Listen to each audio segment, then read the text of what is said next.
하지만 처음부터 모든 것이 미국에 가로막혀 있었습니다. 석유 한 방울 나지 않고 우라늄 한 톨 캐낼 수 없는 땅. 핵연료를 만들려면 미국의 허락을 받아야 하고 핵폐기물 처리조차 또다시 승인을 기다려야 하는 나라. 바로 대한민국입니다. 전 세계의 모든 전문가들은 확신했지요. 대한민국은 영원히 미국의 그늘 아래 머물 것이라고요. 하지만 말입니다. 결국 한국이 그것을 손에 넣었습니다. 미국이 단 한 번도 타국에 쉽게 넘긴 적 없는 그것. 우라늄 농축. 그리고 사용 후 핵연료 재처리 권한까지. 이것이 무엇을 의미하는지 아십니까? 한국은 핵무기는 없지만 핵을 가진 나라가 된 것입니다. 한국은 무슨 근거로 이런 당당한 요구를 할 수 있었을까요? 도대체 무엇이 미국마저 고개를 끄덕이게 만든 걸까요?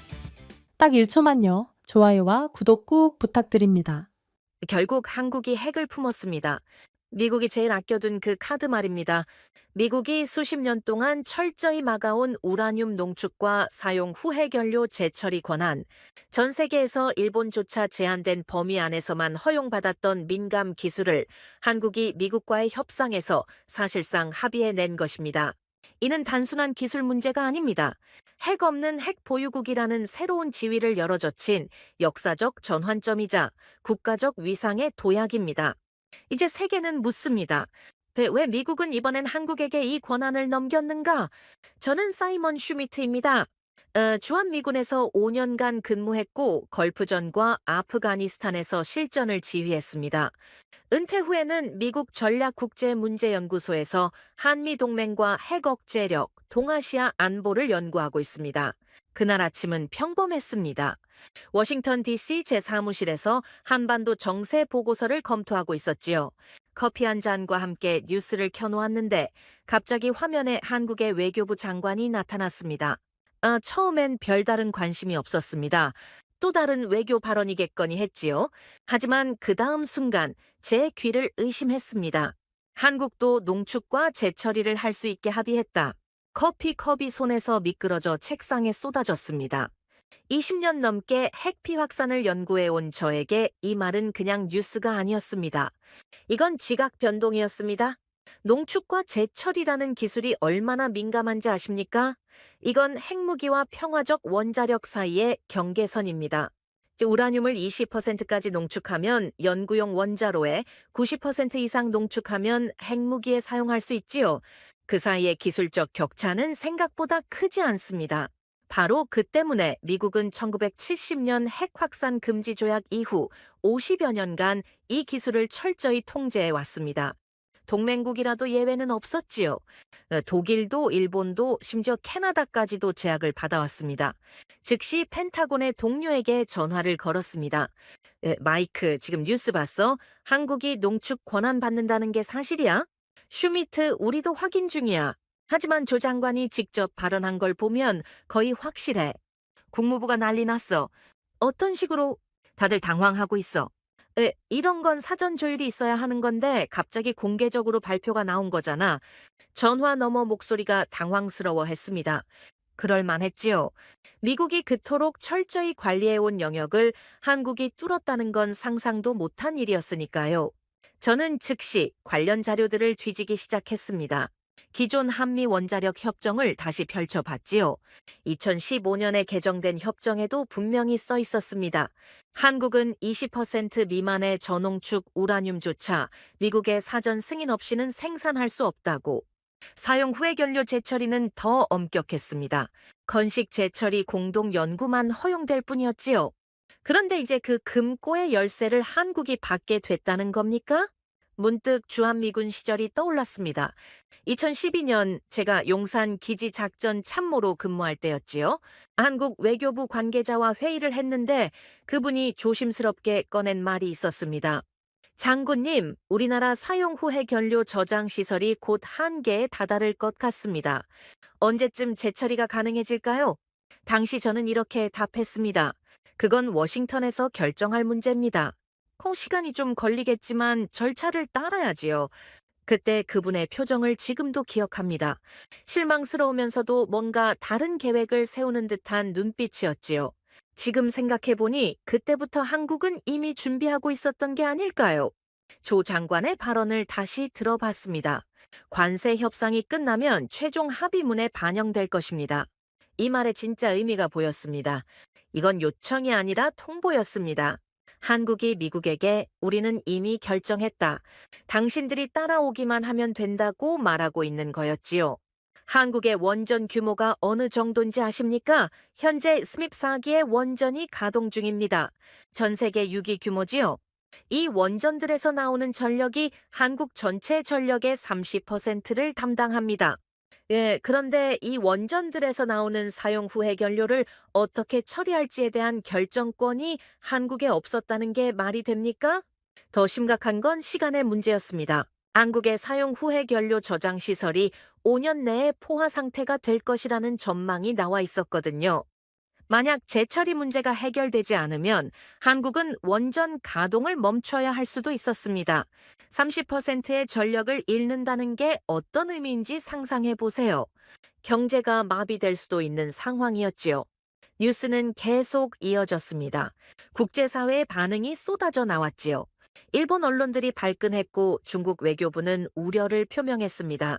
유럽의 핵 전문가들은 당혹스러워했습니다. 오후가 되자 워싱턴 전체가 술렁였습니다. 국무부에서는 긴급 회의가 소집됐고 펜타곤에서는 분석팀이 구성됐습니다.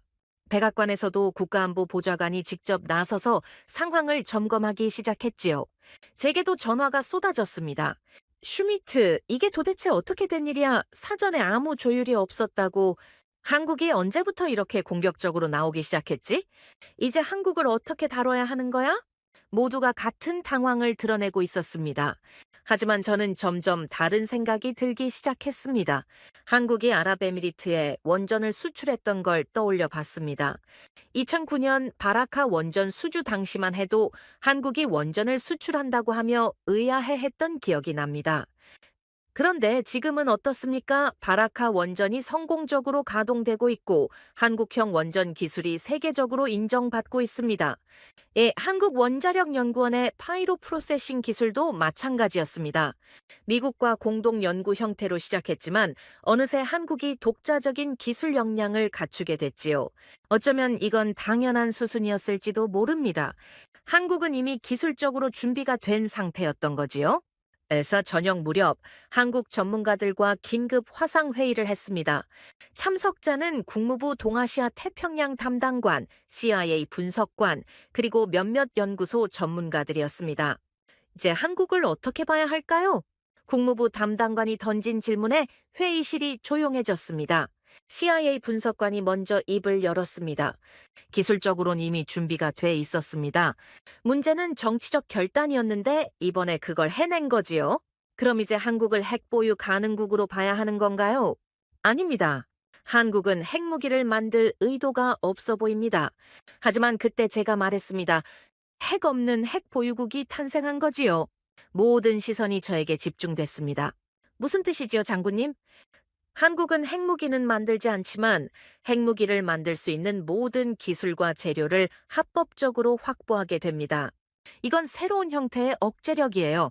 20년 넘게 연구해 왔지만 이런 순간은 처음이었습니다. 한 나라가 핵무기를 만들지 않으면서도 핵기술의 완전한 주권을 확보하는 순간을 목격하게 될 줄은 몰랐지요. 밤이 깊어갈수록 한국 관련 분석 자료들이 쌓여갔습니다. 한국의 우라늄 매장량, 원전 기술 수준, 핵과학자 규모까지 모든 지표가 같은 결론을 가리키고 있었습니다. 한국은 이미 준비가 끝난 상태였다는 것. 그건 단순한 협정이 아니라 선언이었습니다. 한국이 이제 더 이상 기술 종속국이 아니라는 선언, 스스로 핵에너지의 미래를 설계할 수 있는 나라가 되었다는 선언이었습니다. 핵 없는 핵 보유국? 바로 한국이었습니다. 그날 밤 저는 잠들지 못했습니다. 머릿속으로 계속 같은 생각이 맴돌았지요. 이제 세계는 한국을 완전히 다른 시각으로 봐야 할 것이라고, 그리고 한국인들 스스로도 자신들의 위상이 얼마나 달라졌는지 깨닫게 될 것이라고. 저는 숨이 멎는 듯한 충격을 느꼈습니다. 이제 게임의 룰이 바뀐 거구나. 한국은 조용히, 그러나 단호하게 자신의 길을 개척한 거였습니다. 그 다음날 아침 저는 펜타곤 지하 3층 브리핑룸에 앉아 있었습니다. 긴급 소집된 핵정책 검토위원회였지요. 참석자들의 얼굴이 모두 심각했습니다. 국무부 군축 담당 차관보, CIA 핵 확산 방지 팀장, 그리고 에너지부 핵 안보국장까지 모두가 같은 질문을 안고 있었습니다. 미국이 70년 동안 지켜온 원칙이 어떻게 하루아침에 무너질 수 있단 말인가? 저는 자료를 넘기며 생각에 잠겼습니다. 미국은 1970년 핵 확산 금지 조약 이후 반세기 넘게 이 권한을 철저히 통제해 왔습니다. 이란, 일본, 독일, 그 어떤 나라에도 쉽게 내주지 않았지요. 그 이유는 명확했습니다. 우라늄 농축과 사용 후 핵연료 재처리는 핵무기 제조의 핵심 기술이기 때문입니다. 평화적 목적과 군사적 목적 사이의 경계선이 너무나 얇은 기술이었지요. CIA 팀장이 먼저 입을 열었습니다. 또 일본도 이 권한을 완전히 받지 못했는데 한국이 어떻게 가능했을까요? 바로 그 지점이었습니다. 일본 사례를 보면 더욱 놀라운 일이었지요. 일본은 1988년부터 미국과 핵연료 재처리에 대한 협상을 시작했습니다. 무려 30년 넘게 끈질기게 요구해왔지요. 그리고 마침내 2018년에 사전 포괄 승인이라는 형태로 제한적 권한을 받았습니다. 하지만 그것도 완전한 자유가 아니었습니다. 일본이 재처리할 수 있는 플루토늄의 양에는 여전히 상한선이 있었고 미국의 지속적인 모니터링을 받아야 했습니다. 저는 2019년 도쿄에서 열린 핵안보 회의에 참석했던 기억이 났습니다. 일본 원자력위원회 관계자와 대화를 나눴는데 그분이 이런 말을 했었지요. 우리는 30년을 기다렸지만 여전히 완전한 권한을 받지 못했습니다. 언제쯤 진정한 핵연료 주권을 가질 수 있을까요? 그때 저는 이렇게 답했습니다. 일본이 그 정도라면 다른 나라는 더 어려울 겁니다. 그런데 지금 한국이 그 불가능해 보였던 일을 해낸 것입니다. 독일의 사례는 더욱 극명했습니다. 독일은 유럽연합의 핵심 국가이면서도 핵연료 재처리에 대해서는 프랑스에 의존하고 있었습니다. 독일이 자체적으로 재처리 시설을 갖추려고 시도했던 1980년대에는 미국의 강력한 반대에 부딪혀 포기해야 했지요. 그리고 이란의 경우는 아예 다른 차원의 문제였습니다. 이란이 우라늄 농축을 시도하자 국제사회는 수십 년간 경제 제재를 가했습니다. 2015년 핵 합의를 통해서야 제한적으로 농축이 허용됐지만 그마저도 미국 행정부가 일방적으로 파기해버렸지요. 미국은 그 권한을 누구에게도 쉽게 내주지 않았습니다. 동맹국이든 적국이든 상관없이 말입니다. 에너지부 국장이 브리핑 자료를 들어 올리며 말했습니다. 한국의 경우를 보면 기존 원칙과는 완전히 다른 접근이 이루어진 것 같습니다. 저는 고개를 끄덕였습니다. 그 차이점이 무엇인지 점점 보이기 시작했거든요. 첫째, 한국의 기술적 역량이었습니다. 한국은 이미 세계 6위의 원전 보유국이었고 원전을 수출할 수 있는 기술력을 갖추고 있었습니다. 2009년 아랍에미리트 바라카 원전 수주는 한국의 원자력 기술이 세계 최고 수준임을 증명한 사건이었지요. 둘째, 한국의 투명성이었습니다. 한국은 국제원자력기구의 사찰을 성실히 받아왔고 핵무기 개발 의혹이 제기된 적이 없었습니다. 이는 이란이나 북한과는 완전히 다른 상황이었지요. 셋째, 그리고 가장 중요한 것은 한국의 전략적 가치였습니다. 저는 주한미군 시절을 떠올렸습니다. 한국은 단순히 미국의 보호를 받는 국가가 아니었습니다. 한국은 미국의 아시아 전략에서 핵심적인 파트너였지요. 중국의 부상, 북한의 핵 위협, 러시아의 동진까지 동아시아의 복잡한 안보 상황에서 한국의 존재는 미국에게도 필수, 불가결한 것이었습니다. 국무부 차관보가 질문했습니다. 그럼 미국이 전략적 판단으로 양보한 것일까요? 그렇게 볼 수 있습니다. 하지만 그것만으로는 설명이 부족합니다.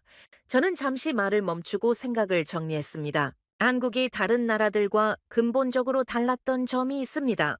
한국은 요구만 한 게 아니라 대안을 제시했다는 것입니다. 한국의 파이로 프로세싱 기술이 그 예였습니다. 한국원자력연구원이 개발하고 있던 건식 재처리 기술은 기존의 습식 재처리와는 완전히 다른 방식이었습니다. 플루토늄을 순수하게 분리하지 않기 때문에 핵무기 제조에 직접 사용하기 어려운 기술이었지요. 즉, 한국은 우리에게 재처리를 허용하라고 요구한 게 아니라 우리가 더 안전한 재처리 방법을 개발했다고 제안한 것이었습니다. 일본도 독일도 결국 조건부였습니다. 미국의 통제에서 제한적으로만 허용받은 권한이었지요. 하지만 한국은 달랐습니다. 한국은 기술적 혁신을 통해 미국의 우려를 해소하면서도 실질적인 자율권을 확보하는 길을 찾아낸 것이었습니다. 브리핑이 끝난 후 저는 개인 사무실로 돌아와서 한국 관련 자료들을 다시 펼쳐봤습니다. 한국의 사용 후 해결료 누적량이 2만 톤을 넘어서고 있었습니다. 이는 월성 원전 저장 시설 용량의 95%에 해당하는 수치였지요. 고리 원전도 85%, 한빛 원전도 78%까지 차 있었습니다. 정말로 시간이 없는 상황이었습니다. 5년 내에 저장 시설이 포화되면 원전 가동을 중단해야 할 수도 있었지요. 한국 전체 전력의 30%가 원전에서 나오는 상황에서 이는 국가적 재앙과 다름없었습니다. 저는 한국이 왜 이렇게 절박하게 나올 수밖에 없었는지 이해할 수 있었습니다. 이건 단순히 기술적 욕심이나 국가적 자존심의 문제가 아니었습니다. 생존의 문제였던 거지요. 그리고 한국은 이 절박한 상황을 기회로 바꿔낸 것이었습니다. 이 저녁 무렵 한국 전문가인 조지타운 대학교의 빅터 차 교수에게 전화를 걸었습니다. 빅터, 한국이 이번에 대단한 일을 해냈군요. 슈미트, 정말 예상치 못한 일이었어요. 하지만 어떻게 보면 당연한 수순이기도 했지요. 어떤 의미입니까? 한국은 지난 10년간 조용히 준비해왔어요. 기술적으로도 외교적으로도, 그리고 이번에 완벽한 타이밍을 잡은 거지요. 빅터 교수의 말이 맞았습니다. 한국은 성급하게 나오지 않았습니다. 충분히 준비가 된 상황에서 미국이 거부하기 어려운 논리와 근거를 갖춘 상태에서 협상 테이블에 나온 것이었습니다. 그날 저는 역사의 전환점을 목격했습니다. 미국이 반세기 넘게 지켜온 핵비 확산의 철칙이 한국이라는 단 하나의 예외를 통해 새로운 국면을 맞게 된 순간이었지요. 기술력뿐 아니라 신뢰까지 얻은 한국. 이제 세계는 한국을 단순한 동맹국이 아니라 진정한 파트너로 바라보기 시작할 것이었습니다. 일본은 30년을 기다려도 받지 못했는데 한국은 그보다 짧은 시간에 더 큰 성과를 이뤄낸 것입니다. 이는 단순한 행운이 아니라 치밀한 전략과 준비의 결과였습니다. 미국은 그 권한을 누구에게도 쉽게 내주지 않았지만 한국만은 예외였습니다. 그리고 그 예외가 된 이유를 저는 이제 명확히 알 수 있었습니다. 한국은 요구하지 않고 제안했고 기다리지 않고 준비했으며 의존하지 않고 협력했습니다. 바로 그 차이가 역사를 바꾼 것이었습니다.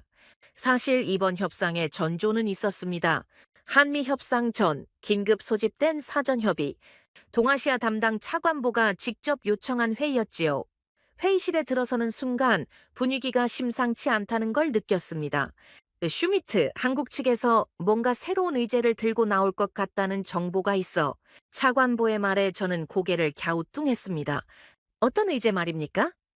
정확하진 않지만 해결료 관련해서 뭔가 큰 그림을 그리고 있다는 얘기야. 그때만 해도 저는 대수롭지 않게 생각했습니다. 아마 기존 협정의 일부 조항을 조정하자는 정도의 제안이겠거니 했지요. 하지만 이틀 후 블레어 하우스의 협상 테이블에 앉았을 때 저는 완전히 다른 한국을 마주하게 되었습니다. 협상 테이블은 예상보다 긴장감이 흘렀습니다. 한국 측 수석 대표는 조현 외교부 장관이었고 미국 측은 토니 블링컨 국무장관이 직접 나섰습니다. 저는 핵정책 자문위원 자격으로 참석했지요. 처음 30분간은 일반적인 동맹 현안들이 논의됐습니다. 방위비 분담금, 주한미군 현안, 북한 대응 방안까지. 평범한 한미회담의 패턴이었지요. 그런데 조 장관이 갑자기 자료 폴더를 열더니 이렇게 말했습니다. 이제 우리가 정말 중요하게 생각하는 의제를 말씀드리겠습니다. 순간 공기가 무겁게 가라앉았습니다. 조 장관의 목소리에는 지금까지 듣지 못했던 단호함이 있었거든요. 우리도 자율적으로 핵연료를 다룰 수 있어야 합니다. 블링컨 장관의 표정이 굳어졌습니다. 저를 포함한 미국 측 참석자들 모두 당황했지요. 이런 직설적인 요구는 예상하지 못했거든요. 조 장관님, 구체적으로 어떤 의미인지 설명해 주시겠습니까? 블링컨 장관이 조심스럽게 물었습니다.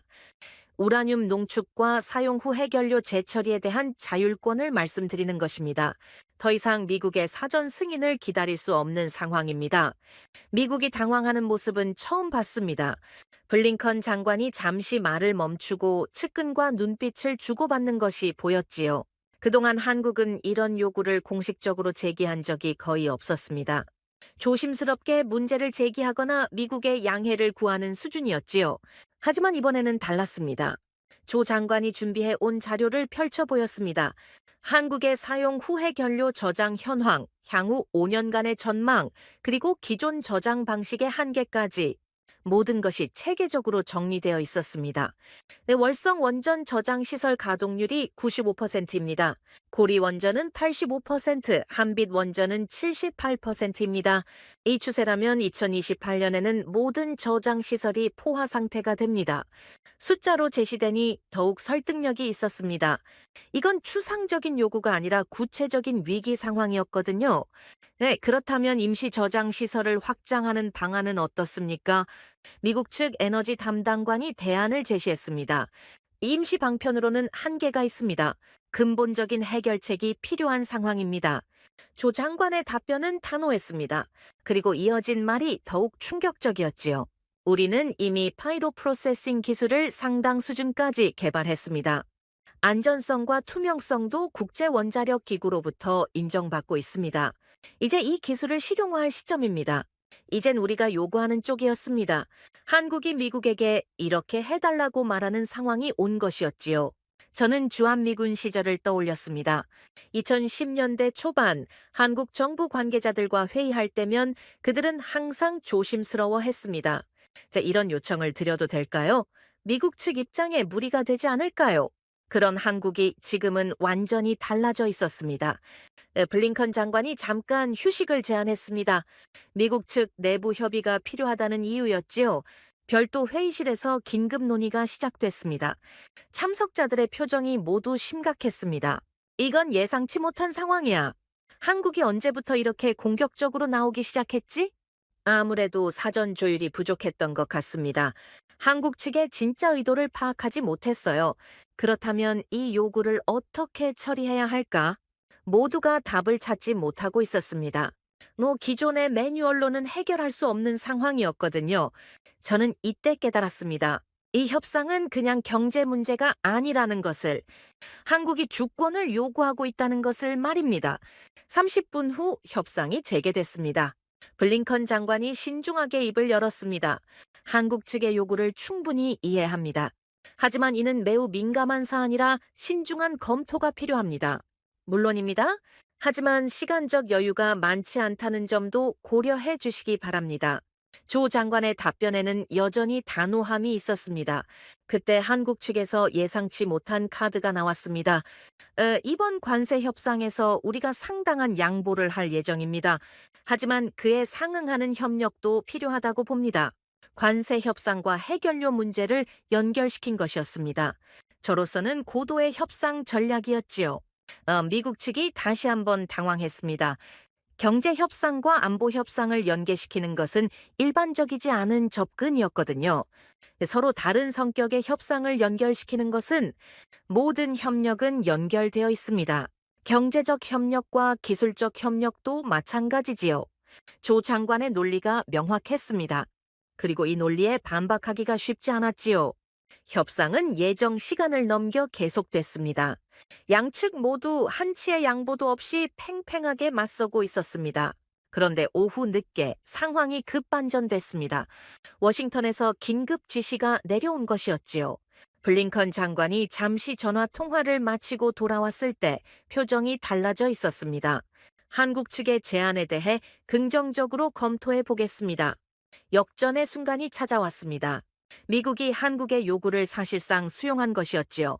물론 세부적인 조건들에 대해서는 추가 논의가 필요하겠습니다. 당연히 그래야지요. 하지만 기본 방향에 대해서는 합의가 이루어진 것으로 이해하겠습니다. 조 장관이 만족스러운 표정을 지었습니다. 그 순간 저는 무언가 근본적인 변화가 일어났다는 걸 느꼈습니다.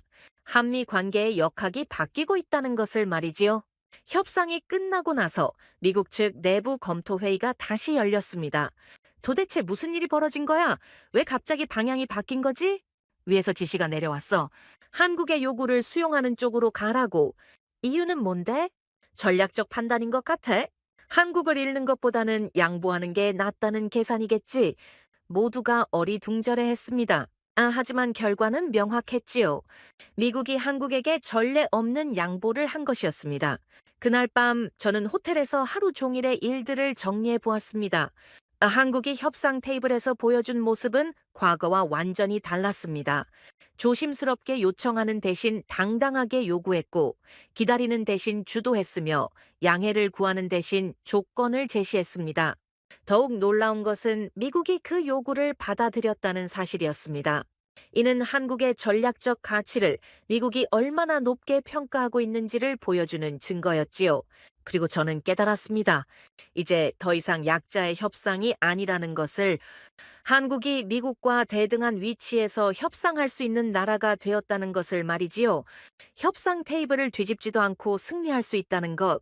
그것이 바로 진정한 외교력이었습니다. 한국의 핵연료 자율권 합의 소식이 공개되자 국제사회의 반응은 즉각적이었습니다. 그리고 그 반응들은 한국이 얼마나 큰 일을 해냈는지를 역설적으로 증명해주고 있었지요. 가장 먼저 들끓은 곳은 일본이었습니다. 한국 관련 소식이 나온 지 불과 몇 시간 만에 도쿄의 주요 언론들이 일제히 반발하기 시작했거든요. 저는 그날 오후 도쿄의 한 연구소 동료로부터 전화를 받았습니다. 슈미트, 지금 일본이 완전히 발칵 뒤집혔어. 정부 관계자들이 모두 비상이야? 어떤 반응들이 나오고 있는데? 이 아사히 신문에서 한국 특혜 논란이라는 제목으로 일면에 실었고, 요미우리도 사설에서 형평성 문제를 제기하고 있어. 일본의 반발은 예상된 일이었습니다. 일본은 1988년부터 무려 30년 넘게 미국과 핵연료 재처리 협상을 벌여왔거든요. 그토록 오랜 시간을 투자하고도 제한적인 권한만 받을 수 있었는데, 한국이 더 큰 성과를 거둔 것에 대해 당연히 불만을 가질 수밖에 없었지요. 일본 외무성의 공식 성명도 곧바로 나왔습니다. 한미 간 핵 협력 확대가 지역 안정성에 미칠 영향에 대해 우려를 표명한다.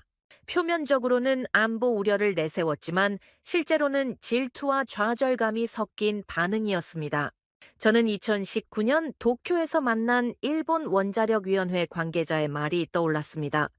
우리는 이미 40년 넘게 재처리를 해오고 있습니다. 로카쇼무라 재처리 시설도 있고요. 그런데 왜 여전히 미국의 승인을 받아야 하는 겁니까? 그때의 답답함과 원망이 이번 한국 소식을 접하면서 폭발한 것이었지요. 일본은 도저히 이해할 수 없다는 반응이었습니다. 자신들보다 늦게 원자력을 시작한 한국이 어떻게 더 큰 자율권을 확보할 수 있었는지 말입니다. 하지만 저는 그 차이점을 명확히 알고 있었습니다. 일본은 과거의 성과에 안주했지만 한국은 미래를 준비했다는 것. 일본이 기존 기술의 연장선에서 협상했다면 한국은 완전히 새로운 패러다임을 제시했다는 것이었습니다. 일본 언론의 보도 수위는 시간이 지날수록 더욱 격해졌습니다. 한국이 핵무기 개발 능력을 갖게 되는 것 아니냐는 우려부터 미일 동맹의 균열이 생기는 것 아니냐는 분석까지 모든 각도에서 비판의 화살을 퍼부었지요. 그런데 이런 반발 자체가 한국의 성취를 더욱 부각시키고 있었습니다. 일본이 그토록 민감하게 반응한다는 것은 한국이 정말로 큰 일을 해냈다는 뜻이었거든요. 중국의 반응은 일본과는 또 다른 차원이었습니다. 베이징의 반응은 더욱 신중하면서도 날카로웠지요. 중국 외교부 대변인이 정례 브리핑에서 내놓은 입장이 그것을 보여줬습니다. 관련국들이 핵 비확산 의무를 성실히 이행하고 지역의 평화와 안정을 해치지 않기를 희망한다. 표현은 절제되어 있었지만 그 속에는 강한 경계심이 담겨 있었습니다. 중국 공산당 기관지인 인민일보의 분석 기사는 더욱 직설적이었습니다. 한반도 핵 문제가 복잡한 상황에서 새로운 변수가 생겼다. 이것이 지역 안정에 어떤 영향을 미칠지 주의 깊게 지켜봐야 한다. 중국이 우려하는 것은 명확했습니다. 한국이 사실상의 핵기술 자립을 이루게 되면 동아시아 핵 균형의 변화가 올 수 있다는 것이었지요. 베이징의 한 전략연구소 연구원과 화상 통화를 했을 때 그의 말이 인상적이었습니다. 한국이 이런 권한을 확보하면 다음에는 대만이나 일본도 같은 요구를 할 수 있다. 중국으로서는 경계할 수밖에 없는 상황이다. 중국조차 경계하기 시작했습니다. 그동안 중국은 한국을 미국의 영향권 안에 있는 중견국 정도로 여겨왔는데 이제는 독자적인 전략적 행위자로 인식하기 시작한 것이었지요. 유럽의 반응도 흥미로웠습니다. 독일 외무부는 공식적으로는 한미 간의 문제라며 거리를 뒀지만 내부적으로는 다른 생각을 하고 있었습니다. 베를린의 독일 국제정치안보연구소에서 발간한 분석 보고서를 보면 그들의 진심을 알 수 있었지요. 한국의 성공 사례는 다른 국가들에게도 시사점을 제공한다. 기술적 혁신과 외교적 전략이 결합되면 기존의 제약을 뛰어넘을 수 있다는 것을 보여준다. 독일도 오랫동안 핵연료 주권 문제로 고민해 왔거든요. 독일은 탈원전 정책을 선택했지만 그 전까지는 프랑스의 사용 후 핵연료 재처리에 의존해야 하는 상황이었습니다. 프랑스의 반응은 또 달랐습니다. 프랑스는 이미 핵연료 재처리 기술을 보유하고 있어서 직접적인 타격은 없었지만 한국의 성공이 자신들의 기술 독점에 균열을 낼 수 있다고 우려했습니다. 파리의 한 외교관과 비공식 대화에서 이런 말을 들었습니다. 한국이 독자적인 재처리 기술을 갖게 되면 우리가 그동안 독점해온 사용 후 핵연료 재처리 시장에 새로운 경쟁자가 나타나는 셈이다. 국제원자력기구의 반응은 상당히 신중했습니다. 라파엘 그로시 사무총장은 공식 성명에서 이렇게 밝혔지요. 모든 핵 활동은 국제원자력기구의 안전 조치에서 이루어져야 하며 투명성과 책임성을 바탕으로 해야 한다. 하지만 비공개적으로는 한국의 기술력과 투명성을 높이 평가하고 있다는 정보가 들어왔습니다. 한국은 그동안 국제원자력기구의 사찰을 성실히 받아왔고 핵무기 개발 의혹이 제기된 적도 없었거든요. 러시아의 반응은 예상외로 절제되어 있었습니다. 모스크바는 공식적으로는 별다른 입장을 내놓지 않았지요. 하지만 러시아 전문가들의 분석은 흥미로웠습니다. 한국의 성공은 미국의 핵독점 체제에 균열을 내는 것이다. 이는 러시아에게도 새로운 기회가 될 수 있다. 세계 각국의 반응을 종합해보면 한 가지 명확한 사실이 드러났습니다. 모든 나라가 한국을 더 이상 예전과 같은 시각으로 보지 않는다는 것이었지요. 견제받는다는 건 곧 그만한 힘이 있다는 뜻입니다. 일본의 분노도 중국의 경계도 유럽의 관심도 모두가 한국이 이제 무시할 수 없는 존재가 되었다는 것을 의미했습니다. 특히 일본의 반응이 가장 상징적이었습니다. 그들의 분노는 우리의 성취를 더욱 빛나게 했습니다. 30년간 못 받은 것을 한국이 받았다는 사실이 그들에게는 큰 충격이었지요. 하지만 저는 일본의 좌절을 이해할 수 있었습니다. 그들은 과거의 방식에 매몰되어 있었거든요. 기존 기술의 개선과 양적 확대에만 집중했지 근본적인 패러다임 변화를 추구하지 않았습니다. 반면 한국은 완전히 다른 접근을 했습니다. 파이로 프로세싱이라는 혁신적 기술을 통해 안전성 문제를 해결하면서도 실질적인 자율권을 확보하는 길을 찾아낸 것이었지요. 중국의 경계심도 마찬가지였습니다. 중국이 한국을 경계한다는 것은 한국을 동등한 전략적 경쟁자로 인정한다는 뜻이었습니다. 더 이상 미국의 부속물이 아니라 독자적인 판단과 행동이 가능한 나라로 본다는 의미였지요. 이제 세계는 한국을 달리 보기 시작했습니다. 기술 종속국에서 기술 선진국으로, 수동적 동맹국에서 능동적 파트너로, 지역 국가에서 글로벌 플레이어로 위상이 바뀐 것이었습니다. 한국은 이제 국제적으로 잠재적 핵 보유국으로 인정받았습니다. 핵무기는 없지만 언제든 핵무기를 만들 수 있는 기술적 재료적 조건을 갖춘 나라로 분류되기 시작한 것이지요. 이는 엄청난 변화였습니다. 핵 확산 금지 조약 체제에서 이런 위상을 인정받은 나라는 극소수에 불과했거든요. 일본도 완전히 이 범주에 들어가지는 못했는데 한국이 그 문턱을 넘어선 것이었습니다. 국제사회의 견제와 우려, 그리고 질투와 경계심, 이 모든 반응들이 하나의 메시지를 전달하고 있었습니다. 한국이 이제 진짜 강국이 되었다는 것을, 그리고 그 강국의 힘은 무력이 아니라 기술과 외교에서 나온다는 것을요. 한국이 이 전례 없는 협상 성과를 거둘 수 있었던 비밀을 알고 싶으셨나요?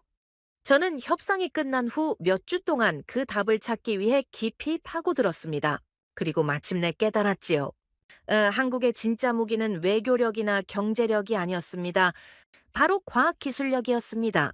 한국은 말이 아닌 기술로 증명했습니다. 미국을 협상 테이블에 앉게 만든 것도, 일본을 질투하게 만든 것도, 중국을 경계하게 만든 것도 모두 한국의 과학기술 역량 때문이었지요. 하지만 이 놀라운 성취가 하루아침에 이루어진 것은 아니었습니다. 저는 한국 원자력 기술의 뿌리를 찾아 1970년대로 거슬러 올라가 보았습니다. 1978년 고리 1호기가 가동을 시작했을 때 한국은 기술 이전조차 제대로 받지 못한 상태였습니다. 미국 웨스팅하우스에서 원자로를 들여왔지만 핵심 기술은 블랙박스 그대로였지요. 한국 기술진들은 겉모습만 보고 내부 원리를 추측해야 하는 상황이었습니다. 우리 손으로 원자력을 다뤄보자. 그때 한국의 과학자들이 품었던 꿈이었습니다. 장인순 박사, 이민화 박사, 한인석 박사 같은 분들이 선구자 역할을 했지요. 이분들은 해외에서 원자력학을 공부하고 돌아와 한국 원자력의 기초를 놓았습니다. 석유 한 방울 나지 않는 나라에서 에너지 자립은 생존의 문제였습니다. 자원이 없다면 기술로 살아야 한다는 절박한 현실 인식이 있었던 거지요.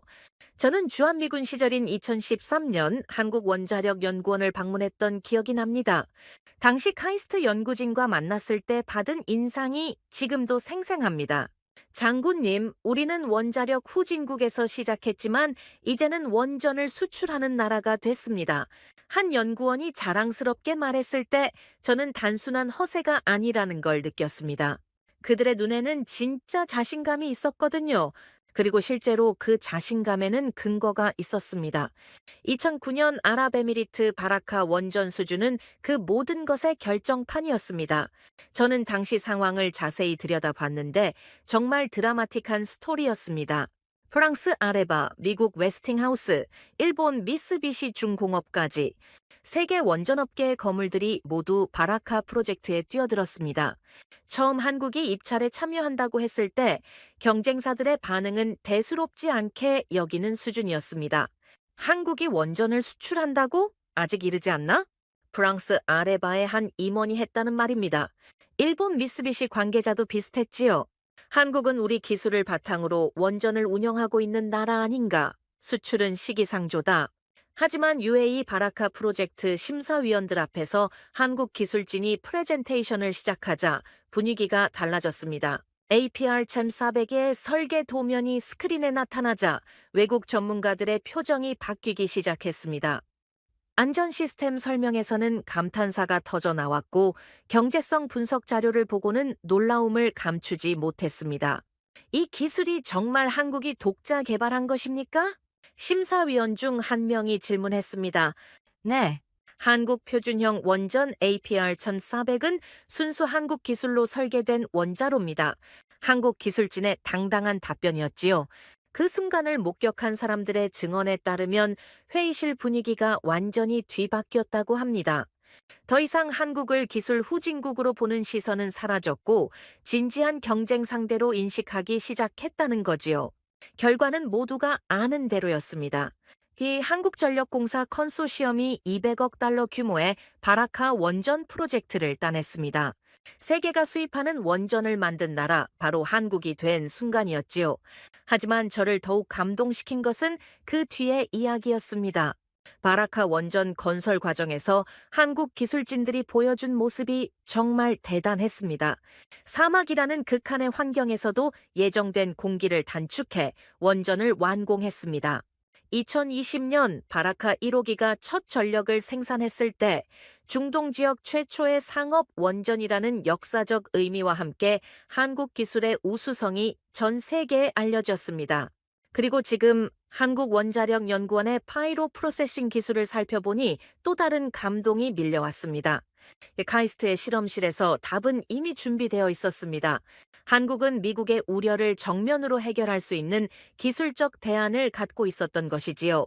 기존의 습식 재처리 방식과 완전히 다른 파이로 프로세싱 기술, 고온에서 전기화학적 방법을 사용해 사용 후 해결료를 처리하는데 플루토늄을 순수하게 분리하지 않고 다른 원소들과 섞인 상태로 회수합니다. 이건 기존 재처리의 안전성 문제를 근본적으로 해결한 혁신 기술입니다.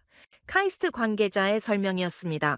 미국도 처음엔 의심했지만 공동 연구를 통해 안전성을 확인했습니다. 한국은 단순히 기존 기술을 모방한 것이 아니었습니다. 완전히 새로운 패러다임을 제시한 것이었지요. 저는 1970년대 고리 1호기 건설 현장의 사진을 다시 들여다봤습니다. 아무것도 모르는 상태에서 외국 기술자들을 따라다니며 배우던 한국 기술진들의 모습이 보였습니다.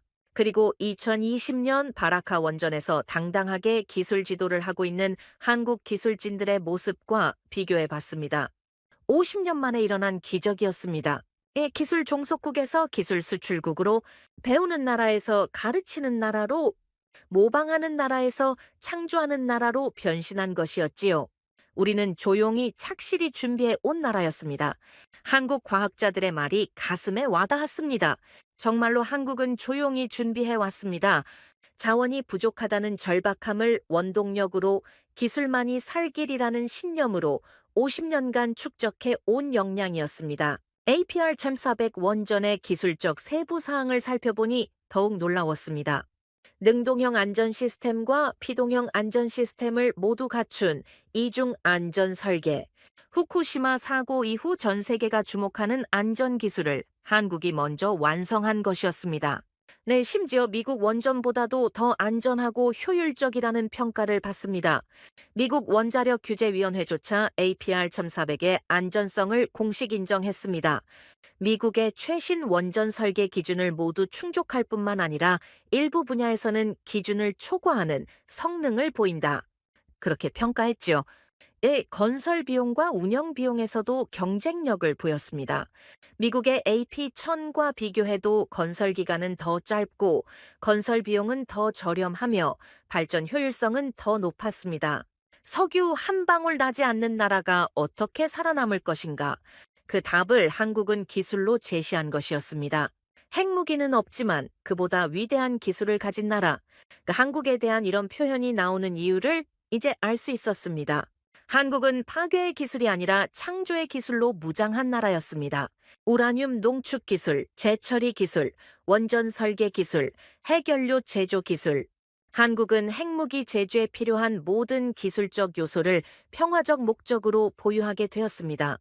이는 새로운 형태의 억제력이었지요.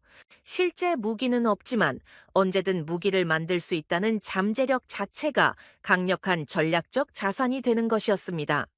저는 1970년대 한국 과학자들이 꿈꿨던 우리 손으로 원자력을 다루자는 소망이 이렇게 장대한 결실로 맺어진 것을 보며 가슴이 뭉클해졌습니다. 자원 없는 나라의 기술 철학, 기술만이 살 길이라는 절박한 현실인식, 그것이 반세기에 걸친 불굴의 의지로 세계 최고의 기술을 만들어낸 것이었습니다. 우린 무기가 아니라 과학으로 길을 열었습니다. 이 말이 한국의 모든 것을 설명해 주는 것 같았습니다. 한국은 군사력으로 위협하지 않았습니다. 경제력으로 압박하지도 않았습니다. 오직 과학기술의 우수성으로 세계를 설득했습니다. 그리고 그 설득은 완벽했습니다. 미국도 국제사회도 한국의 기술력을 인정할 수밖에 없었던 거지요. 이 순간 저는 진정한 힘을 보았습니다. 총칼이 아닌 지식으로, 위협이 아닌 협력으로, 파괴가 아닌 창조로 세상을 바꾸는 힘을 말이지요. 한국의 과학이 바로 그런 힘이었습니다. 그리고 그 힘이 한국을 핵 없는 핵 보유국이라는 새로운 지위로 끌어올린 것이었습니다. 과학이 무기였습니다. 한국이 선택한 그리고 한국이 완성한 가장 강력한 무기였습니다. 하지만 한국의 핵연료 자율권 확보 과정에는 단순히 기술적 성취만이 있었던 것이 아닙니다. 그 협상 테이블 밑에는 훨씬 더 복잡하고 민감한 안보 이슈들이 얽혀 있었거든요. 저는 점점 깨닫기 시작했습니다. 이 협상에는 군사적 그림자가 드리워져 있다는 것을 말이지요. 핵 권한 협상이 본격화되던 시점을 다시 돌이켜보면 한미 관계에는 여러 갈등 요소들이 동시에 존재하고 있었습니다.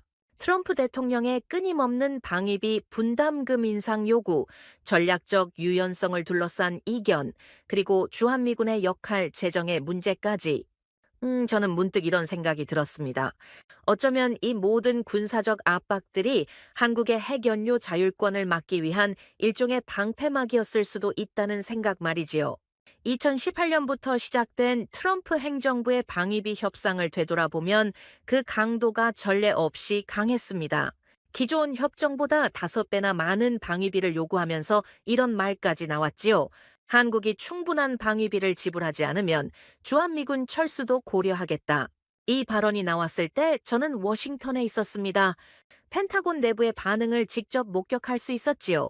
합동참모본부 회의실에서 긴급 논의가 열렸을 때 참석자들의 표정이 심각했습니다. 트럼프의 발언이 나온 직후였거든요. 이건 협상용 발언이겠지? 한 장성이 조심스럽게 물었습니다. 글쎄, 대통령이 정말 진심일 수도 있어. 또 다른 참석자가 답했습니다. 그때 인도태평양 사령관 출신의 한 고위 장성이 입을 열었습니다. 만약 주한미군이 철수한다면 우리는 중국 견제의 최전선을 잃게 됩니다. 그건 전략적으로 말이 안 돼요. 바로 그 지점이었습니다. 주한미군 철수 위협의 모순이 드러나는 순간이었지요. 저는 주한미군에서 5년간 근무했습니다. 그 경험을 바탕으로 말하면 주한미군의 전략적 가치는 한국을 보호하는 것 이상의 의미가 있었습니다. 용산 기지와 평택 기지는 단순히 한반도 방어를 위한 거점이 아니었습니다. 동아시아 전체를 아우르는 미군 전략의 핵심 요충지였지요. 중국 견제, 러시아 견제, 북한 억제. 이 모든 임무를 수행하기 위해서는 한반도라는 지정학적 위치가 필수 불가결했습니다. 일본 오키나와 기지만으로는 한계가 있었습니다. 중국 본토와의 거리가 너무 멀었거든요. 괌 기지는 더 멀었고 하와이는 아예 태평양 건너편이었지요. 한반도만이 중국의 심장부와 직접 맞닿아 있으면서도 미군이 안전하게 주둔할 수 있는 유일한 위치였습니다. 네, 저는 2014년 중국의 동중국해 방공식별구역 선포 사건을 떠올렸습니다. 당시 중국이 갑자기 동중국해 상공의 방공식별구역을 설정하면서 지역 긴장이 고조됐었지요. 그때 미군의 대응은 신속했습니다. 주한미군 기지에서 B-52 전략폭격기가 출격해 중국이 설정한 방공식별구역을 통과 비행한 것이었습니다. 이 작전이 가능했던 것은 한국이라는 전진 기지가 있었기 때문이었습니다. 만약 일본이나 괌에서 출발했다면 연료와 시간 문제로 효과적인 대응이 어려웠을 겁니다. 주한미군, 그건 우리가 아니라 미국이 필요한 것이었습니다. 저는 이 사실을 점점 명확히 깨닫기 시작했습니다. 한국은 미군에게 단순히 주둔지를 제공하는 것이 아니라 미국의 아시아 전략 전체를 뒷받침하는 핵심 파트너 역할을 하고 있었던 것이지요. 더 나아가 경제적 측면에서도 마찬가지였습니다. 주한미군 주둔으로 인한 미국의 이익이 한국이 지불하는 방위비를 훨씬 초과했거든요. 미군 장비의 한국 내 배치, 미군 관련 인력의 고용, 미국 방산업체들의 한국 내 사업 확장, 이 모든 것들이 미국 경제에 도움이 되는 요소들이었습니다. 제가 주한미군 시절에 직접 확인한 바로는 주한미군 1달러 지출이 미국 경제 3달러의 파급 효과를 가져다 주고 있었습니다. 그런데 트럼프는 이런 복합적 이익을 간과하고 단순히 방위비 분담금만 늘리려 했던 것이었지요. 이제 펜타곤 내부에서는 이런 근시안적 접근에 대한 우려가 계속 제기되고 있었습니다. 주한미군을 철수하면 중국이 가장 좋아할 겁니다. 한 국방부 고위 관료가 한 말이었습니다. 우리가 스스로 동아시아에서 물러나는 꼴이니까요. 실제로 중국은 주한미군 철수 가능성이 거론될 때마다 미묘한 환영 신호를 보내고 있었습니다. 공식적으로는 한반도 비핵화에 도움이 될 것이라고 말했지만 실제로는 미군 견제 부담이 줄어드는 것을 반겼던 거지요. 북한의 반응도 비슷했습니다.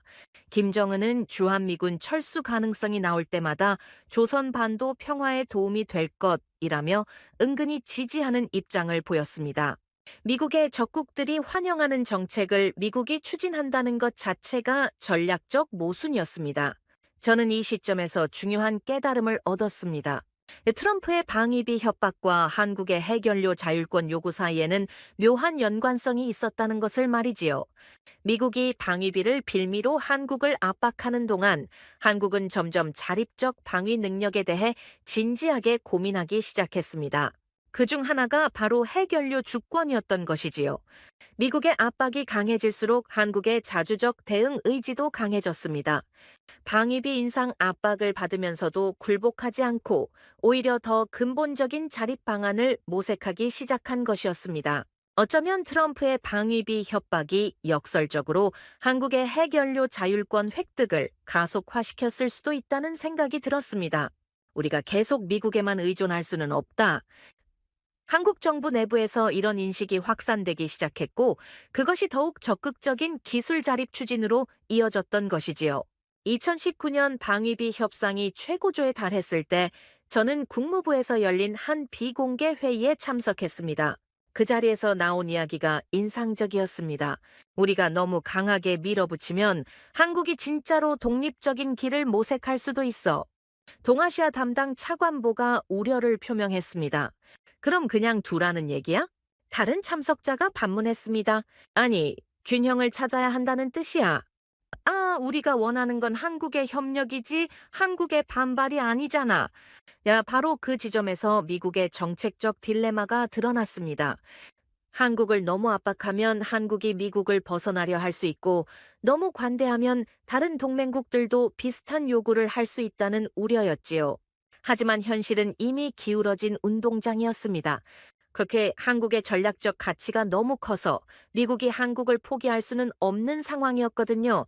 저는 방위비 협박의 진짜 의미를 깨달았습니다.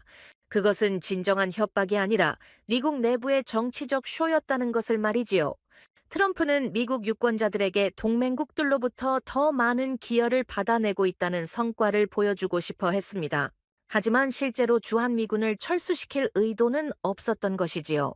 그 증거로 2020년 말 트럼프 임기 말까지도 주한미군 철수는 실현되지 않았습니다. 오히려 주한미군 현대화 사업이 계속 진행됐고 새로운 무기체계 도입도 이어졌습니다. 결국 미국도 알고 있었던 것이지요. 주한미군은 한국을 위한 것이 아니라 미국을 위한 것이라는 사실을 말입니다. 이런 맥락에서 한국의 해결료 자율권 요구를 다시 보니 전혀 다른 의미로 다가왔습니다. 한국은 우리도 독립적으로 할 수 있다는 메시지를 미국에 보내고 있었던 것이었습니다. 방위비 압박을 받는 상황에서도 굴복하지 않고 오히려 더 근본적인 자립 능력을 갖추겠다는 의지의 표현이었던 거지요. 그리고 그 의지가 현실이 되는 순간 미국은 한국을 완전히 다른 시각으로 바라보기 시작했습니다.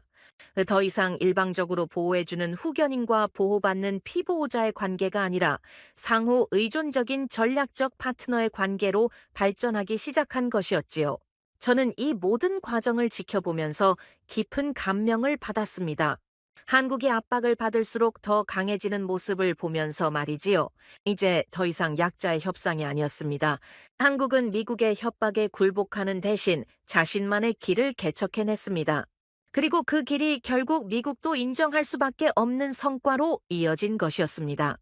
주한미군이라는 군사적 그림자 속에서 시작된 갈등이 결국 한국의 해결료 주권 확보라는 역사적 성취로 귀결된 것. 이는 단순한 우연이 아니라 한국의 전략적 사고와 의지의 결과였습니다. 미국이 압박하면 할수록 한국은 더욱 독립적이 되었고, 더욱 독립적이 될수록 미국에게는 더욱 소중한 파트너가 된 것이었습니다. 역설적이지만 이것이 진정한 동맹의 발전 과정이었습니다. 일방적 의존에서 상호 의존으로 수직적 관계에서 수평적 관계로의 진화 말이지요. 그리고 그 진화의 정점에 한국의 해결료 자율권 확보가 있었습니다. 그 결정적인 순간이 왔습니다. 하지만 그 순간은 화려한 발표나 공식 문서로 오지 않았습니다. 오히려 조용히 은밀하게 그러나 확실하게 다가왔지요. 저는 그날 국무부 지하회의실에서 긴급 소집된 핵정책 검토회의에 참석하고 있었습니다. 한미 정상회담 이후 2주가 지난 시점이었지요. 참석자들의 표정이 모두 복잡했습니다. 슈미트, 한국 문제를 어떻게 정리해야 할 것 같나? 동아시아 담당 차관보가 저에게 직접 물었습니다. 무슨 의미입니까? 큰 틀에서 합의는 이루어진 것 같은데 공식화를 어떻게 해야 할지 고민이야.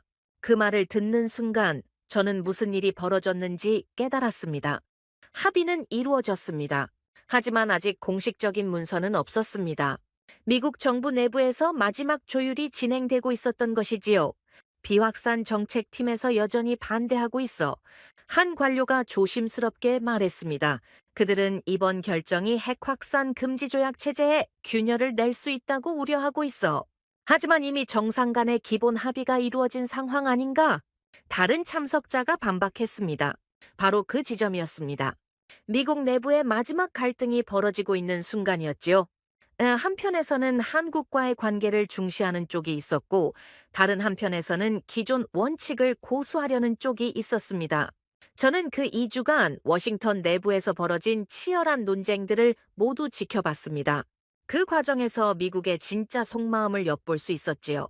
펜타곤에서는 여전히 우려의 목소리가 나오고 있었습니다. 일단 한국에게 허용하면 다른 국가들도 같은 요구를 할 것이다.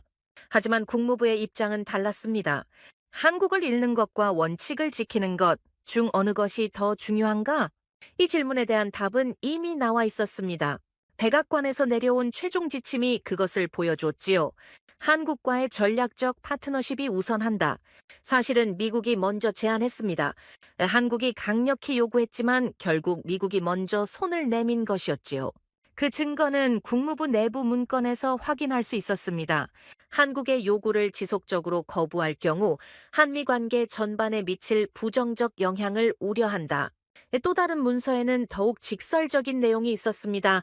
한국이 독자적인 핵연료 정책을 추진할 경우 미국의 영향력이 현저히 약화될 수 있다. 미국은 선택해야 했습니다. 또 한국을 계속 통제하려다가 관계가 틀어지거나 아니면 한국의 요구를 수용하면서 파트너십을 강화하거나 결국 미국은 후자를 택했습니다. 그건 전략적 항복이었습니다. 미국이 자신의 70년 원칙보다 한국과의 관계를 우선시한 것이었거든요. 하지만 그 항복에는 계산이 있었습니다. 미국도 이 결정이 자신에게도 도움이 될 것이라는 판단을 했던 것이지요. 한국과의 기술 협력을 통해 우리도 새로운 혁신을 이룰 수 있을 것이다. 에너지부 고위 관료의 말이었습니다. 파이로 프로세싱 기술은 미국에게도 필요한 기술이다. 공동 개발이 양국에 모두 도움이 될 것이다. 이것이 진정한 윈윈이었습니다. 일방적인 양보가 아니라 상호 이익을 위한 전략적 선택이었던 것이지요. 저는 이 과정에서 한국의 놀라운 협상력을 목격했습니다. 한국은 단순히 요구만 한 것이 아니었습니다. 미국이 거부하기 어려운 완벽한 패키지를 제시했던 것이었지요. 관세 협상에서의 양보, 방위비 분담금 문제에서의 협력, 그리고 핵연료 자율권 요구. 이 모든 것이 하나의 전략적 설계 안에서 이루어진 것이었습니다. 우리는 경제적으로 양보할 준비가 되어 있다. 하지만 기술적 주권은 포기할 수 없다. 한국의 메시지는 명확했습니다. 그리고 그 메시지에는 협상의 여지가 없는 단호함이 있었지요. 이날 조현 외교부 장관의 마지막 발언이 그것을 보여줬습니다. 관세 협상이 완료되면 합의문에 반영될 것입니다. 이 말에는 절대적 확신이 있었습니다. 마치 이미 결과를 알고 있다는 듯한 자신감이었지요. 실제로 그랬습니다. 한국은 이미 미국의 결정을 예상하고 있었던 것이었습니다. 왜 그럴 수 있었을까요? 답은 간단했습니다. 한국이 미국에게도 필요한 존재가 되었기 때문이었습니다. 근데 중국과의 경쟁이 심화되는 상황에서 미국은 신뢰할 수 있는 기술 파트너가 절실했습니다. 그리고 그 조건을 만족하는 나라는 많지 않았지요. 일본은 기술력은 있지만 독자성이 부족했습니다. 유럽 국가들은 독자성은 있지만 미국과의 협력 의지가 제한적이었지요. 한국만이 기술력과 독자성, 그리고 미국과의 협력 의지를 모두 갖춘 나라였습니다. 바로 그래서 미국이 선택한 것이었습니다. 한국을 막는 대신 협력하는 길을 택한 것이지요. 하지만 여전히 공식 발표는 미뤄지고 있었습니다. 미국 정부 내 비확산 정책팀의 마지막 저항 때문이었지요. 발표 시점을 조정해야 할 것 같다. 한 고위 관료가 조심스럽게 말했습니다. 국제사회의 반응도 고려해야 하고, 하지만 저는 알고 있었습니다. 이미 실질적인 합의는 끝났다는 것을 말이지요. 국가안보실장이 언론과의 인터뷰에서 한 말이 그것을 확인해 줬습니다. 큰 틀에서 합의는 있었습니다. 이 말은 단순한 외교적 수사가 아니었습니다. 실제로 핵심 사안에 대한 합의가 이루어졌다는 뜻이었지요. 비록 공식 문서는 아직 없었지만 정치적 결정은 이미 내려진 상태였습니다. 그리고 그 결정은 한국의 완승이었습니다. 우린 테이블을 뒤엎지 않고도 이겼습니다. 감정적으로 대응하지 않았고 무력을 사용하지도 않았지요. 오직 논리와 실력으로 상대를 설득한 것이었습니다. 협상 테이블을 뒤집지 않고도 승리할 수 있다는 것, 그것이 바로 진정한 외교력이었습니다. 저는 그 과정을 지켜보면서 깊은 감동을 받았습니다.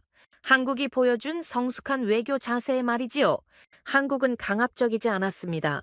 위협적이지도 않았지요. 하지만 단호했고 준비되어 있었으며 자신의 요구에 대한 정당한 근거를 갖고 있었습니다. 그리고 그 모든 것들이 결합되어 역사적인 성취를 이루어낸 것이었습니다. 미국 정부 내부에서는 여전히 마지막 조율이 계속되고 있었지만 본질적인 결정은 이미 내려진 상태였습니다. 한국이 핵연료 자율권을 확보하게 될 것이라는 결정 말이지요. 그 결정이 공식적으로 발표되는 것은 시간 문제였습니다. 하지만 이미 그 결과는 정해져 있었지요. 그 순간 저는 한국이 달라졌음을 느꼈습니다. 더 이상 보호받는 나라가 아니라 함께 세계를 이끌어가는 파트너가 된 것을 말이지요. 한국의 협상력은 위협에서 나온 것이 아니었습니다. 실력에서 나온 것이었지요. 그리고 그 실력을 바탕으로 한 당당함이 결국 미국을 움직인 것이었습니다. 이는 약소국이 강대국과 맞서는 새로운 모델을 제시한 사건이었습니다. 무력 대신 기술로, 위협 대신 협력으로, 대결 대신 상생으로 원하는 것을 얻어낸 것이었지요. 그리고 그 모델의 중심에는 한국이 있었습니다. 핵 없는 핵 보유국이라는 새로운 지위를 스스로 개척해낸 한국이 말입니다. 미국의 전략적 항복은 사실상 한국의 전략적 승리를 의미했습니다. 하지만 그 승리는 상대방을 굴복시킨 승리가 아니라 상대방도 함께 이익을 얻을 수 있는 승리였습니다. 이것이야말로 21세기형 외교의 진수였습니다. 그리고 한국이 그 모범을 보여준 것이었지요. 비록 공식 발표는 아직 이루어지지 않았지만 이미 승부는 끝난 상태였습니다. 한국이 원하는 것을 모두 얻어낸 것이었으니까요. 공식 발표는 아직 없었습니다. 하지만 세상은 이미 달라지고 있었습니다. 저는 그 변화를 실시간으로 목격하고 있었거든요. 조현 외교부 장관의 그 한마디가 국제사회에 던진 파장은 상상을 초월했습니다. 댐 공식 합의문도 없고 정부 발표도 없었지만 세계는 이미 한국을 다른 시각으로 바라보기 시작했습니다. 한국도 농축과 재처리를 할 수 있게 합의했다. 이 말 한마디가 모든 것을 바꿔 놓았습니다. 저는 며칠 전 국제원자력기구 본부에서 열린 비공개 회의에 참석했습니다. 라파엘 그로시 사무총장이 직접 주재한 긴급 협의였지요. 한국의 발언을 어떻게 해석해야 할까요? 한 참석자가 질문했습니다. 아직 공식 문서는 없지만 한국 정부가 이런 발언을 할 정도면 실질적 합의는 이루어진 것으로 봐야 할 것 같습니다. 그것이 사무총장의 답변이었습니다. 그리고 이어진 말이 더욱 의미 깊었지요. 한국의 투명성과 기술적 신뢰도를 고려하면 이는 핵 비확산 체제에 오히려 도움이 될 수 있을 것입니다. IAEA 사무총장이 한국을 이렇게 평가한다는 것 자체가 엄청난 변화였습니다. 그 회의에서 나온 또 다른 발언도 인상적이었습니다. 한국은 핵 확산 금지 조약 체제에서도 평화적 핵기술의 완전한 자립이 가능함을 보여주고 있습니다. 즉, 한국이 새로운 모델을 제시하고 있다는 평가였지요. 하지만 정작 더 놀라운 변화는 아시아 각국에서 일어나고 있었습니다. 베트남에서는 한국과의 원자력 협력을 공식 제안했습니다. 한국의 기술을 배우고 싶습니다. 네, 안전성이 검증된 한국 원전 기술이 우리에게 필요합니다. 베트남 에너지부 장관의 발언이었습니다. 태국도 마찬가지였습니다.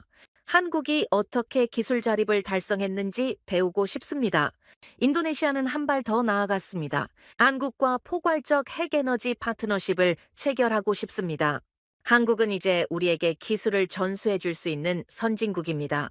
이 모든 반응들이 하나의 메시지를 전달하고 있었습니다. 세계가 우리를 경계하기 시작했습니다. 그러나 동시에 그들은 배우려 하고 있었습니다. 경계와 존경이 공존하는 시선이었지요. 유럽도 마찬가지였습니다. 체코 정부는 한국과의 원자력 기술 교류를 제안했고, 폴란드는 한국형 원전 도입 검토를 발표했습니다. 한국 기술의 안전성과 경제성을 우리도 원합니다. 폴란드 기후환경부 장관의 발언이었지요. 과거에 한국이 기술을 배워오던 유럽 국가들이 이제 한국에게서 기술을 배우려 하고 있었습니다. 하지만 저에게 가장 깊은 인상을 준 것은 일본의 변화된 반응이었습니다. 조기의 분노와 질투를 넘어서 일본 내부에서는 진지한 성찰이 시작되고 있었습니다. 일본 경제신문의 사설이 그것을 보여줬지요. 우리는 한국의 성공에서 무엇을 배울 것인가? 기존 방식에 안주했던 우리의 한계를 인정해야 할 때다. 아사히 신문도 비슷한 논조였습니다. 한국은 혁신으로 새로운 길을 열었다. 우리는 과거의 성공에 머물러 있었던 것은 아닌가? 심지어 중국도 변하고 있었습니다. 초기의 경계심을 넘어서 중국도 한국과의 핵에너지 협력을 은밀히 타진하기 시작한 것이었지요. 한국의 파이로 프로세싱 기술에 관심이 있습니다. 중국 핵공업 집단 관계자가 비공식적으로 전한 메시지였습니다. 중국조차 한국을 기술 파트너로 인정하기 시작한 것이었습니다. 저는 이 모든 반응들을 지켜보면서 놀라움을 금할 수 없었습니다. 아직 공식 발표도 없었는데 세계가 이렇게 빠르게 변하고 있었던 것이지요. 한국은 새로운 위상을 갖게 되었습니다. 무기를 갖지 않고도 핵을 가진 나라로서 인정받는 지위를 말이지요. 국제사회는 한국을 경계하면서도 동시에 배우려 하고 있었습니다. 이는 전례가 없는 현상이었습니다. 한국이 창조해낸 새로운 개념이었지요. 핵 없는 핵 보유국이라는 개념을 말입니다. 핵무기는 없지만 핵무기를 만들 수 있는 모든 기술과 재료를 합법적으로 보유한 나라. 언제든 핵무기를 만들 수 있지만 만들지 않기로 선택한 나라. 이는 기존의 핵 확산 금지 조약 체제에서는 상상할 수 없었던 새로운 카테고리였습니다. 그리고 그 카테고리의 첫 번째 구성원이 바로 한국이 된 것이었지요. 저는 이 순간의 의미를 곰곰이 생각해 봤습니다. 한국이 보여준 것은 단순한 기술적 성취가 아니었습니다. 이는 평화적 방법으로 국제적 영향력을 확보할 수 있다는 새로운 모델을 제시한 것이었지요. 군사력으로 위협하지 않고도 경제력으로 압박하지 않고도 오직 기술력과 신뢰만으로 원하는 것을 달성할 수 있다는 것을 증명한 것이었습니다. 이는 21세기 국제관계의 새로운 패러다임을 제시한 사건이었습니다. 저는 워싱턴에서 열린 한 세미나에서 이런 발언을 했습니다. 한국 모델의 핵심은 기술적 혁신과 외교적 신뢰의 결합입니다. 무엇보다 중요한 것은 평화적 의지입니다. 한국이 이런 신뢰를 받을 수 있었던 것은 핵무기를 만들지 않겠다는 의지를 일관되게 보여왔기 때문입니다. 그리고 덧붙였지요. 한국은 정말로 다른 길을 선택했습니다. 파괴가 아닌 창조로, 대결이 아닌 협력으로 원하는 것을 얻어낸 것입니다. 세미나 참석자가 저에게 다가와서 말했습니다. 장군님, 한국을 보면서 감동받았습니다. 저런 식으로도 강국이 될 수 있다는 것을 처음 알았어요. 저도 그 감정에 동감했습니다. 핵은 없지만 우린 핵을 가진 나라입니다. 무기는 없지만 무기보다 강력한 것을 손에 넣은 것이었지요. 그것은 바로 존경이었습니다. 세계의 존경, 국제사회의 신뢰, 그리고 미래 세대를 위한 모범이었습니다. 이제 그 어떤 나라도 한국을 기술 후진국이라 부를 수 없습니다. 한국은 기술 선진국의 반열에 올라섰을 뿐만 아니라 새로운 기술 패러다임을 제시하는 혁신 국가가 된 것입니다. 이제 세계가 한국을 배우려 합니다. 한국의 성공 비결을 알고 싶어 하고 한국의 기술을 도입하고 싶어 합니다. 한국은 스스로 길을 열었습니다. 누구의 도움도 받지 않고 오직 자신의 의지와 노력만으로 새로운 경지에 도달한 것이었습니다. 저는 이 모든 변화를 지켜보면서 깊은 감명을 받았습니다.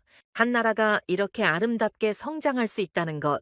무력이 아닌 지혜로, 위협이 아닌 협력으로, 파괴가 아닌 창조로 세상을 바꿀 수 있다는 것. 한국이 바로 그런 나라였습니다. 이 순간 저는 눈시울이 뜨거워졌습니다. 한국이 보여준 성취에 대한 감동이었지요. 한국은 핵 없는 핵 보유국 시대를 열었습니다. 그리고 그 시대의 첫 번째 주인공이 된 것이었지요. 아직 공식 발표는 없습니다. 하지만 이미 세계는 변했습니다. 한국을 보는 시각이 완전히 달라진 것이지요. 저는 이제 확신합니다. 한국은 핵 없는 핵 보유국입니다. 무기로 협박하지 않아도 한국은 그만한 힘을 가진 나라가 되었습니다. 과학과 외교, 그리고 전략으로 얻어낸 권한은 단순한 기술 승리가 아니라 국가적 자존심의 증명이었습니다. 세계는 이제 한국을 다시 바라봅니다. 그들의 시선은 경계와 동시에 존경입니다. 한국은 스스로 길을 열었고 이제는 핵 없는 핵억제력이라는 새로운 시대의 문을 활짝 열어 젖혔습니다. 한국의 이야기는 여기서 끝이 아닙니다. 이제 시작입니다. 새로운 시대의 새로운 모델로서 한국이 세계에 보여줄 것들이 더 많이 남아있기 때문입니다. 그리고 그 모든 것의 시작점이 바로 지금 이 순간이었습니다. 한 나라가 이렇게 아름답게 성장할 수 있다는 이야기를 끝까지 함께 해주셔서 감사합니다. 지금까지 우인스의 수진이었습니다. 오늘도 끝까지 함께 해주셔서 정말 감사합니다. 수진이랑 우인스 다음에도 함께 해요. 오늘도 행복한 하루 되세요. 사랑합니다. 우인스 우리들의 이야기 작은 꿈도 커지는 이 순간 웃으며 함께 나가요 모두의 마음이 크게 울려요. 당신만의 감동 이야기가 늘 당신 곁에서 따뜻한 순간으로 남길 바랍니다. 다음에도 따뜻한 이야기로 다시 찾아올게요.